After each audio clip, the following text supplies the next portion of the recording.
प्यारे भाइयों और बहनों, नमस्कार। मराठी की एक कविता है, पंखाना क्षितिज नसते, अर्थात पंखों के पास आकाश नहीं होता, उन्हें तो सिर्फ ऊंची उड़ान का निमंत्रण होता है। चुनौती होती है कि पंख कितना ऊंचा जा सकता है। यही चुनौती आज हमारे सामने है।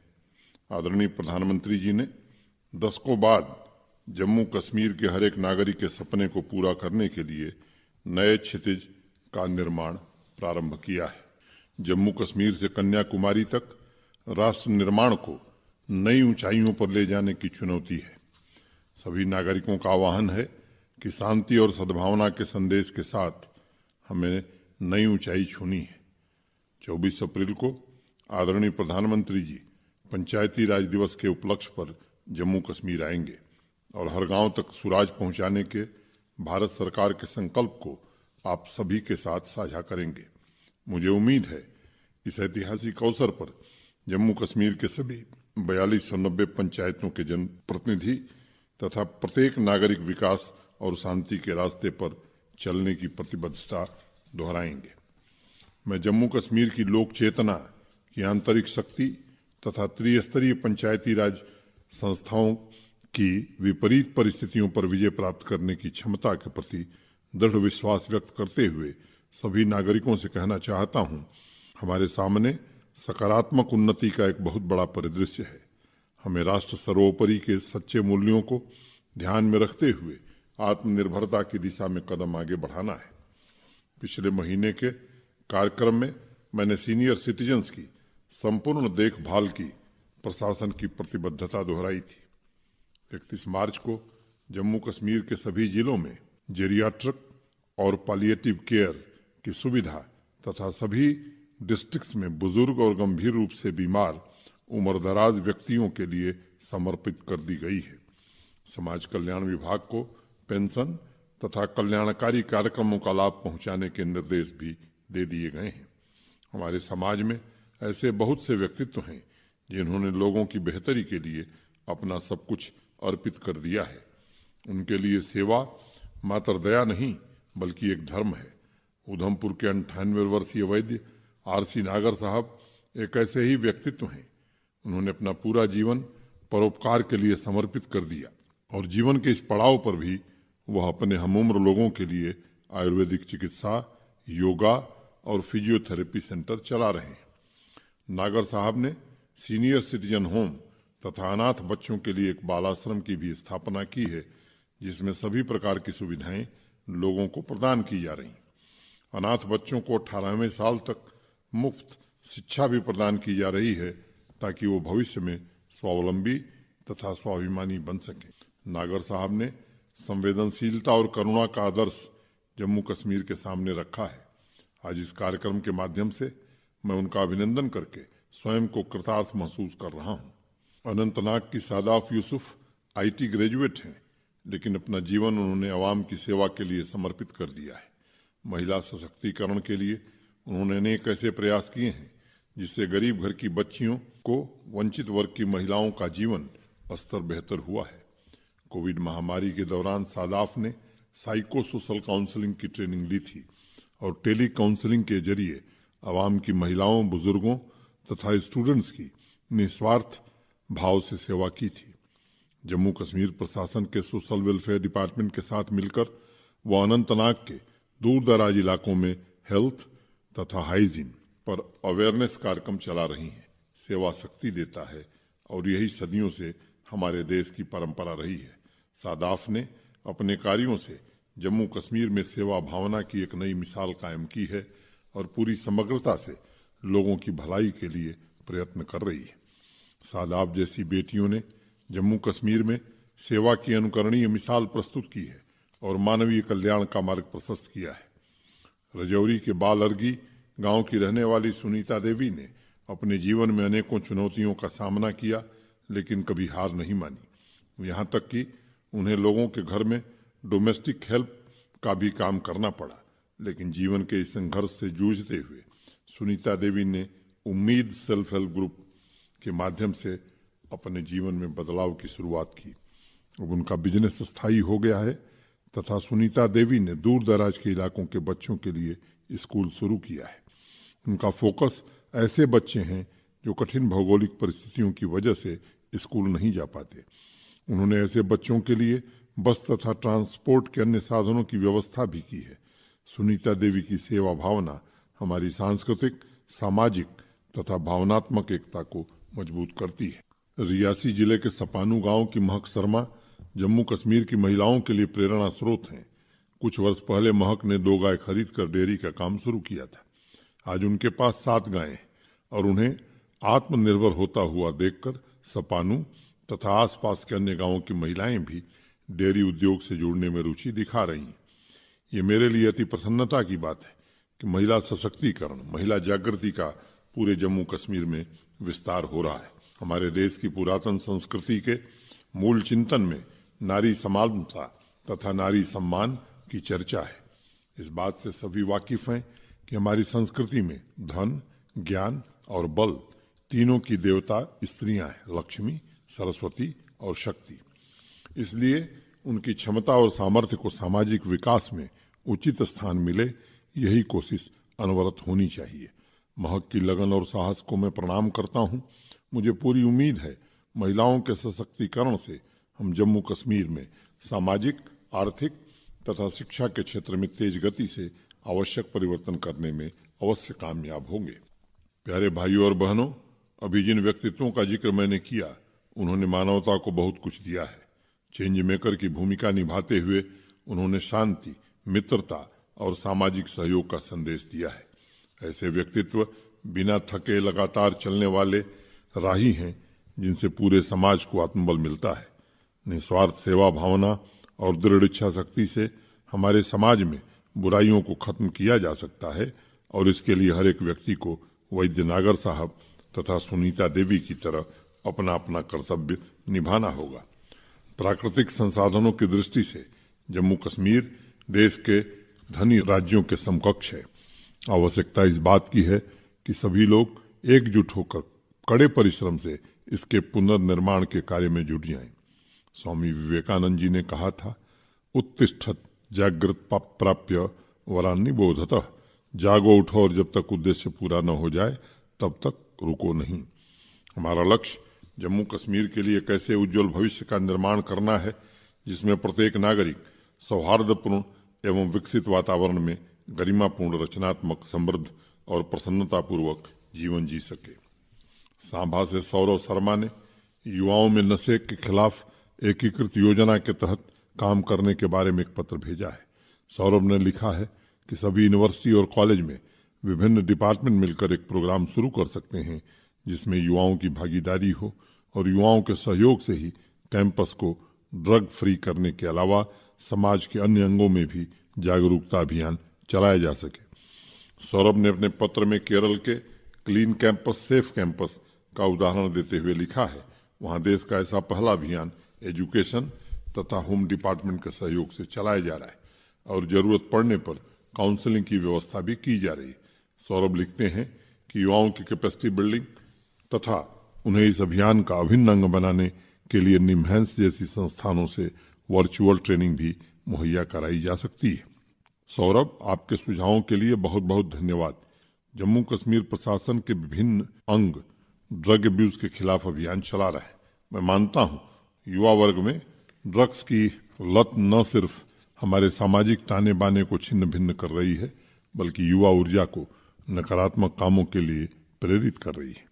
इस बुराई को जड़ से उखाड़ फेंकने के महत्वपूर्ण काम में सभी का सहयोग आवश्यक है और इसके लिए अच्छे तालमेल वाले सभी तरीकों की पहचान तथा दृष्टिकोण भी जरूरी है। अभी पिछले दिनों हेल्थ डिपार्टमेंट को हमने निर्देश दिया था कि सभी विभागों के साथ तालमेल बना करके एक अभियान शुरू करें जिसमें लोगों की भी भागीदारी हो। आपका सुझाव उत्तम है। मैं होम, एजुकेशन, हेल्थ सभी डिपार्टमेंट को इस पर विचार करके आवश्यक कार्रवाई का निर्देश दूंगा। विजयपुर सांबा से पंकज अत्री ने युवाओं के लिए एक ऐसा सेंटर शुरू करने का सुझाव भेजा है जो उनके लिए मनोरंजन के साथ साथ स्पोर्ट्स एक्टिविटी को बढ़ावा देने, संस्कृति को जानने समझने तथा परीक्षाओं की तैयारी का केंद्र बन सके। पंकज ने लिखा है, इस तरह के सिविक स्पेस को जन भागीदारी की भावना से निर्मित करके युवा वर्ग की तरक्की के लिए समर्पित करना वर्तमान समय की सबसे बड़ी जरूरत है। उन्होंने हर जिले में कृषि तथा हार्टिकल्चर विभाग की मदद से स्टूडेंट फार्म शुरू करने का भी सुझाव भेजा है, जिससे स्वरोजगार में रुचि रखने वाले छात्रों को सप्ताह में एक दिन तकनीकी जानकारी मुहैया कराई जा सके। पंकज, आपके पत्र के लिए बहुत बहुत धन्यवाद। युवा एक ऐसी अवस्था है जिसे जीवन का वसंत तथा खोज और सपनों का समय भी कह सकते हैं, और मैं मानता हूं कि उनके सपने, उनकी खोज न केवल अपने लिए होती है, बल्कि उसमें राष्ट्र और पूरी मानवता के अच्छे भविष्य का सपना होता है। जम्मू कश्मीर में युवाओं के लिए जिन सहूलियतों का निर्माण किया जा रहा है, उसमें इस बात का हम ध्यान रखते हैं कि रोजगार यूथ के लिए मात्र आजीविका का साधन नहीं है, यह उनके आत्मविकास की यात्रा की शुरुआत है। यह उम्र का वह दौर होता है जब आकांक्षाएं जन्मती हैं और उन्हें पूरा करने के लिए युवा वर्ग संघर्ष करना भी सीखते हैं। इसलिए खास ख्याल रखा जा रहा है कि रोजगार के अलावा यूथ एम्पावरमेंट की पूरी प्रक्रिया को, सामाजिक चेतना को तीव्र करने का माध्यम बनाया जाए। अपने छात्र जीवन से ही मैंने महसूस किया है कि यदि समाज का कोई वर्ग, देश की कोई आबादी परिवर्तन के लिए सबसे अधीर, उत्सुक है तो वो युवा है। इसलिए जम्मू कश्मीर का कार्यभार ग्रहण करने के 1 महीने के भीतर हमने मिशन यूथ की शुरुआत की और युवाओं के लिए अनेक स्वरोजगार एम्पावरमेंट के नए प्लेटफॉर्म विकसित किए गए हैं। उन्हीं दिनों सभी जिलों में centre for district youth training empowerment CDAT की कार्य योजना बनाई गई थी। हमने उस पर काम भी शुरू कर दिया है। दूसरे चरण में हम ऐसे सेंटर्स को ब्लॉक स्तर तक लेकर जाना चाहते हैं। इन सेंटर्स पर स्पोर्ट्स के साथ परीक्षा की तैयारी और फिजिकल ट्रेनिंग की सुविधा भी मुहैया कराई जाएगी। हमारी कोशिश है कि सभी सेंटर्स के पास प्लेग्राउंड की सुविधा तथा प्रतियोगी परीक्षाओं की तैयारी कर रहे स्टूडेंट्स के लिए जरूरी किताबें और मेंटर की व्यवस्था भी मौजूद हो। इसी प्रकार सभी 4290 पंचायतों में यूथ क्लब की स्थापना की गई है, जिसके मेंबर्स युवाओं को इन सुविधाओं की जानकारी दे रहे हैं और डिस्ट्रिक्ट एडमिनिस्ट्रेशन के साथ मिलकर जहां भी गैप है उसे भी फिल करने की कोशिश कर रहे हैं। पंकज का स्टूडेंट फार्म का सुझाव अति उत्तम है और मैं एजुकेशन तथा एग्रीकल्चर डिपार्टमेंट को वोकेशनल ट्रेनिंग के दौरान इस सब्जेक्ट को भी शामिल करने का निर्देश अवश्य दूंगा। सोपैया से आसिफ ने लीफ माइनर के बारे में पत्र भेजा है। उन्होंने लिखा है कि तहसील जैनपुरा में बागवानी से जुड़े किसानों को तुरंत प्रशासन से सहायता की उम्मीद है, क्योंकि लीफ माइनर कीट न सिर्फ उनकी फसल को नुकसान पहुंचा रहे हैं, बल्कि आसपास के इलाकों में विषाणु भी फैला रहे हैं। उन्होंने सुझाव दिया है कि हार्टिकल्चर डिपार्टमेंट प्राथमिकता के आधार पर इस इलाके में एक कैंप आयोजित करके किसानों को जरूरी इंटरवेंशन के बारे में जानकारी मुहैया कराए और कम नुकसान वाले पेस्टिसाइड के बारे में भी लोगों को जागरूक किया जाए। लॉन्ग टर्म प्लान के लिए उन्होंने नीम ऑयल के इस्तेमाल को ज्यादा से ज्यादा बढ़ाने के बारे में लिखा है और हार्टिकल्चर डिपार्टमेंट से इस अभियान के लिए सहयोग का अनुरोध किया है। आसिफ, आपके पत्र के लिए बहुत बहुत शुक्रिया। मैं हार्टिकल्चर डिपार्टमेंट तथा इस कास्ट के कृषि वैज्ञानिकों से इस समस्या के समाधान के लिए तुरंत राहत पहुंचाने का अवश्य निर्देश दूंगा। लीफ माइनर अनेक चरणों में बागवानी उत्पादों को नुकसान पहुंचा रहा है और सभी स्टेक होल्डर्स मिलकर एकीकृत तरीके से काम करें, ऐसी व्यवस्था सुनिश्चित की जाएगी। जम्मू कश्मीर प्रशासन तथा कृषि वैज्ञानिक मिलकर यूनियन टेरिटरी में प्राकृतिक तथा ऑर्गेनिक खेती के विस्तार में जुटे हुए हैं और मुझे उम्मीद है कि भविष्य में कीटनाशकों के कम से कम इस्तेमाल के लक्ष्य को हम प्राप्त करने में सफल होंगे। रामनगर से विकास शर्मा ने हाईवे पर टॉयलेट सुविधा प्रदान करने के संबंध में सुझाव भेजा है। उन्होंने लिखा है कि इस तरह की सुविधा जुटाने के अभियान में प्रशासन तथा प्राइवेट बिजनेस इंस्टीट्यूशंस दोनों को शामिल किया जाना चाहिए। ऐसे सभी लोकल ढाबा तथा रेस्टोरेंट जिनको जिला प्रशासन की तरफ से कारोबार के लिए लाइसेंस दिया जा रहा है, उन्हें अपने कारोबार की जगह पर पुरुषों तथा महिलाओं के लिए सामुदायिक शौचालय बनाना अनिवार्य कर देना चाहिए। विकास शर्मा ने लिखा है कि स्वच्छता अभियान में इस तरह का प्रयोग मील का पत्थर साबित होगा और ट्रेवलर्स के लिए अतिरिक्त सुविधा का निर्माण भी किया जा सकेगा। विकास, आपके पत्र के लिए बहुत बहुत शुक्रिया। जम्मू कश्मीर के सभी हाईवे पर जगह जगह शौचालय तथा विश्राम करने की जगह के बारे में एक कार्य योजना तैयार की गई है। इन स्थानों को एक मॉडर्न कॉम्प्लेक्स की तरह विकसित करने का निर्णय भी लिया गया है। मुझे प्रसन्नता है कि इस वर्ष के बजट में जम्मू कश्मीर प्रशासन ने हाईवे विश्राम स्थल तथा शौचालय बनाने के लिए विशेष राशि का आवंटन किया है। ऐसे सभी विश्राम स्थलों पर प्रवासियों के लिए दैनिक क्रिया से लेकर आराम करने का प्रबंध किया जाए, इसकी व्यवस्था हम करेंगे। कुलगाम से एहसान खालिक ने स्पेशल वुमेन सेल के बारे में एक पत्र भेजा है। एहसान ने लिखा है कि यूटी के 10 जिलों में स्पेशल वुमेन सेल चल रहा है, जिसे Rashtriya Mahila Aayog, social welfare department, Jammu Kashmir police तथा Tata institute of social sciences के मिले जुले प्रयासों से चलाया जा रहा है। महिलाओं के प्रति हिंसा को रोकने और समाज में नारी शक्ति की महत्ता को पुनर्स्थापित करने में यह प्रोजेक्ट महत्वपूर्ण भूमिका निभा रहा है। एहसान का सुझाव है कि इस कार्यक्रम को मात्र 10 जिलों तक सीमित नहीं रखना चाहिए और यूनियन टेरिटरी के सभी 20 जिलों में पुलिस इकोसिस्टम के दायरे में इसकी स्थापना होनी चाहिए। एहसान ने आगे लिखा है कि महिलाओं की सुरक्षा, साइको सोशल लीगल सपोर्ट के अलावा उनके भविष्य के लिए कम्युनिटी के अंदर ही एक सपोर्ट सिस्टम बनाने में भी ये स्पेशल सेल मदद कर सकता है। उनका कहना है कि इस पूरे सपोर्ट सिस्टम को वोकेशनल ट्रेनिंग तथा सेल्फ हेल्प ग्रुप से जोड़कर महिलाओं को आर्थिक रूप से स्वतंत्र बनाने की राह भी आसान की जा सकेगी। एहसान, आपके सुझावों के लिए बहुत बहुत धन्यवाद। इस महत्वपूर्ण परियोजना के प्रथम चरण में 10 जिलों का चयन यूनियन टेरिटरी के विभिन्न स्थानों से प्राप्त हो रहे केसेस के आधार पर किया गया था। इसमें से 7 जिले श्रीनगर, बडगांव, कुलगांव, अनंतनाग, गंदरबल, बारामूला, कुपवाड़ा कश्मीर डिवीजन के तथा 3 जिले जम्मू, उधमपुर तथा राजौरी हैं। सभी स्पेशल सेल में प्रशिक्षित सोशल वर्कर्स की नियुक्ति की गई है और महिलाओं के खिलाफ हिंसा को समाप्त करने के लिए व्यक्तिगत तथा सामूहिक हस्तक्षेप, लीगल सपोर्ट तथा उनके सशक्तिकरण की दिशा में कार्य किया जा रहा है। महिलाओं के इस स्पेशल सेल के माध्यम से हम एक ऐसी व्यवस्था तैयार करना चाहते हैं जो महिलाओं की आंतरिक शक्ति और क्षमता को पहचानते हुए उनमें आत्मविश्वास तथा समाज में उनकी गरिमा को पुनर्स्थापित करे। हमारे देश के संविधान में स्पष्ट रूप से उल्लेख किया गया है कि महिला तथा पुरुषों के बीच कोई भेदभाव नहीं किया जाएगा। तैत्तरीय उपनिषद में माता को पहला स्थान दिया गया है, जो हमारे देश की समृद्ध परंपरा और समाज में महिलाओं के सर्वोपरि स्थान के बारे में इंगित करता है। जम्मू कश्मीर में महिलाओं का त्याग, उनकी कर्तव्य परायणता सदियों से पुरुषों के लिए प्रेरणा का स्रोत रहा है। आज इस सच्चाई से कतई इनकार नहीं किया जा सकता है कि जम्मू कश्मीर के पुनर्निर्माण और विकास में महिलाओं का महत्वपूर्ण योगदान है। इस कृषि प्रधान यूनियन टेरिटरी में उन्होंने परंपरागत कृषि, डेयरी तथा हार्टिकल्चर सेक्टर की प्रगति में भी उल्लेखनीय भूमिका निभाई है। अन्य अनेक क्षेत्रों में भी उनकी क्षमता को सिद्ध किया है और अपने अस्तित्व को एक नई पहचान दी है। इस कार्यक्रम के माध्यम से मैं सभी नागरिकों का आह्वान करता हूं, हमें ऐसे तत्वों और सामाजिक कुरीतियों को समाप्त करने में एकजुट होकर प्रयास करना है जो नारी शक्ति के प्रति हिंसा तथा उन्हें मनोवैज्ञानिक तौर पर कमजोर करने का प्रयास कर रही हैं।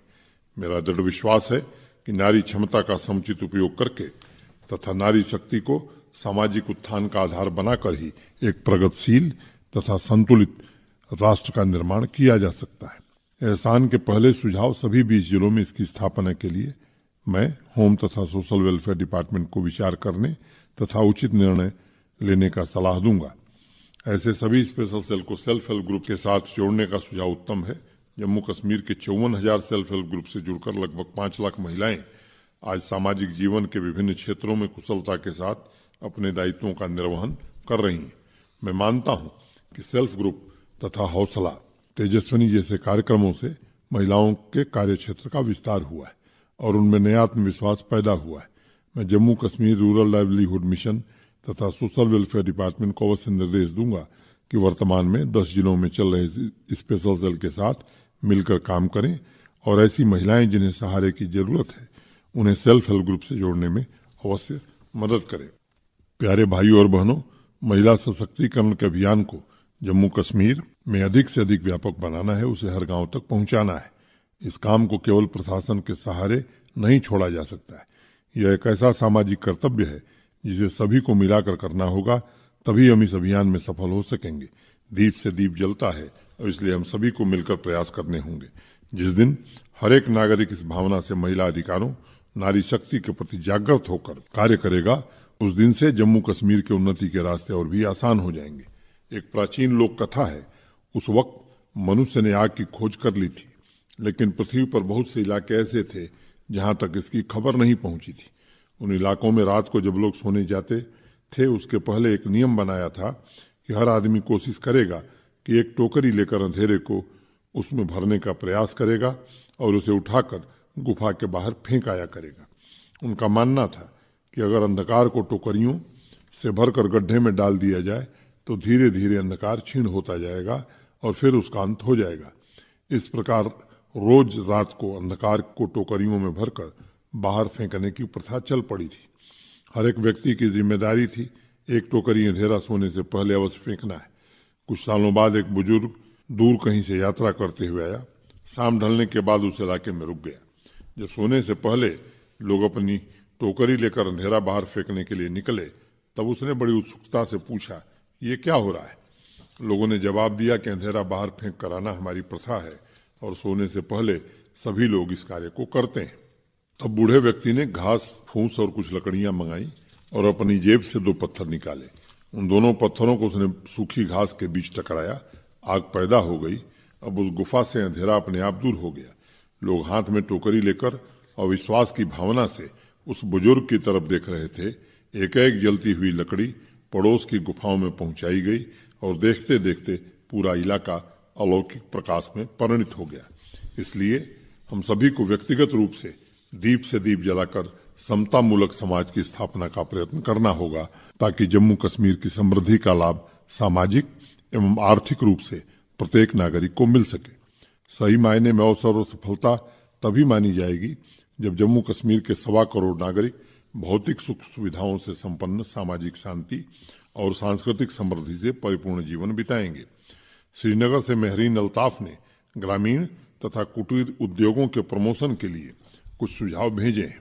मेहरीन ने लिखा है कि सभी सरकारी स्कूलों की स्टूडेंट ड्रेस का ऑर्डर प्रशासन द्वारा संचालित मिल्स को दे दिया जाना चाहिए, जिसका लाभ संबंधित ग्रामीण तथा कुटीर उद्योगों को मिल सके।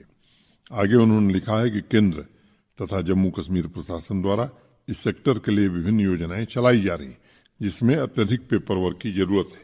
या तो कन्वर्जेंस या सिंगल विंडो सिस्टम के माध्यम से इन योजनाओं को और अधिक प्रभावी बनाया जा सकता है और लाभार्थी को सिर्फ एक ही बार सभी पेपर वर्क की औपचारिकता पूरी करनी होगी। मेहरीन ने आगे लिखा है कि जम्मू कश्मीर खादी ग्रामोद्योग बोर्ड भी क्लस्टर्स बनाकर इस सेक्टर को जम्मू कश्मीर में नई ऊंचाई पर ले जाने में मदद कर सकता है। मेहरीन, आपके सुझावों के लिए बहुत बहुत शुक्रिया। ये सही है, जम्मू कश्मीर यूनियन टेरिटरी की अपनी अनूठी सांस्कृतिक और कलात्मक विरासत है और ये अनोखापन राष्ट्र के मुकुटमणि में कई तरह से प्रकट होती है, जिसमें से ग्रामीण तथा कुटीर उद्योग द्वारा तैयार किए गए प्रोडक्ट्स भी हैं। संसार में कई ऐसे प्रोफेशन हैं जो समय समय पर बदलते हैं और उसी के मुताबिक स्किल सेट भी बदलते रहते हैं, लेकिन ग्रामीण उद्योगों का स्वरूप ऐसा है जिसमें हमें समय की निरंतरता नजर आती है और अखंड सदियों से चले आ रहे रचनात्मक कलाओं का भंडार भी दिखाई पड़ता है।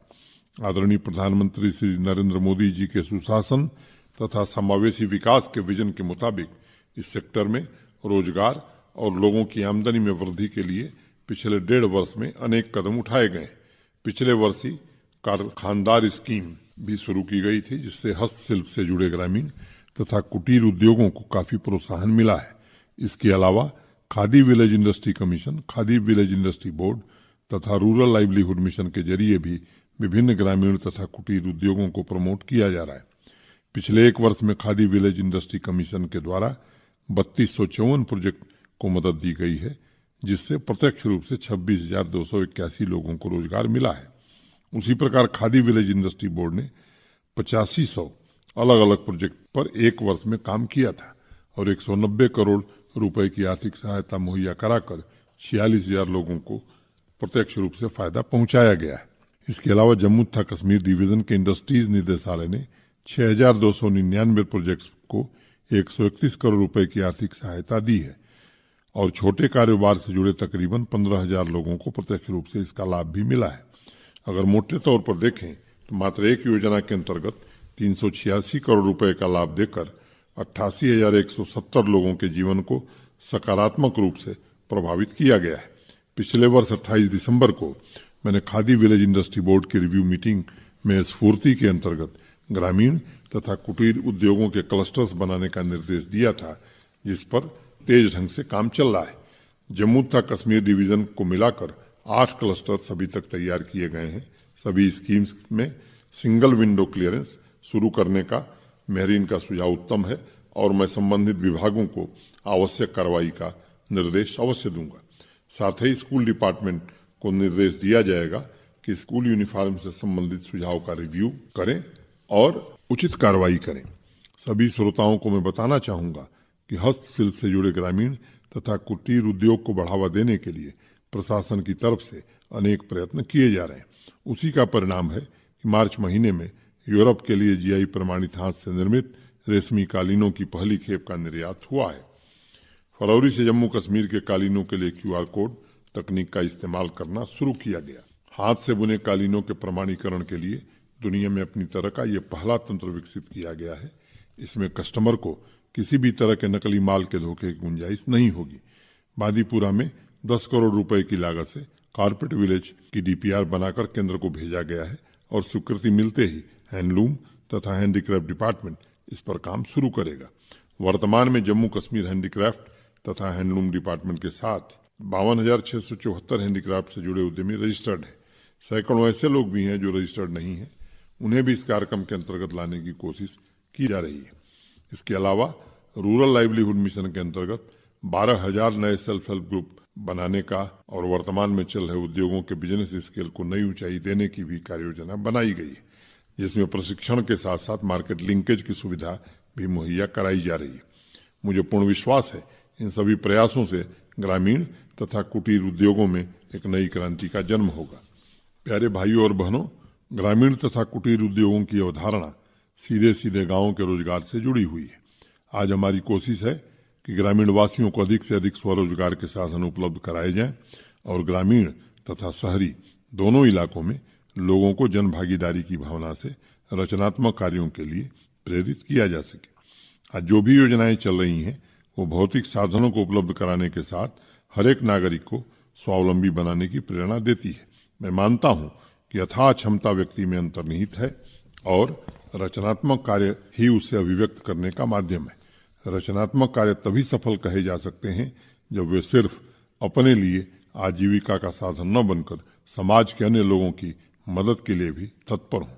बहुत बहुत धन्यवाद। जय हिंद।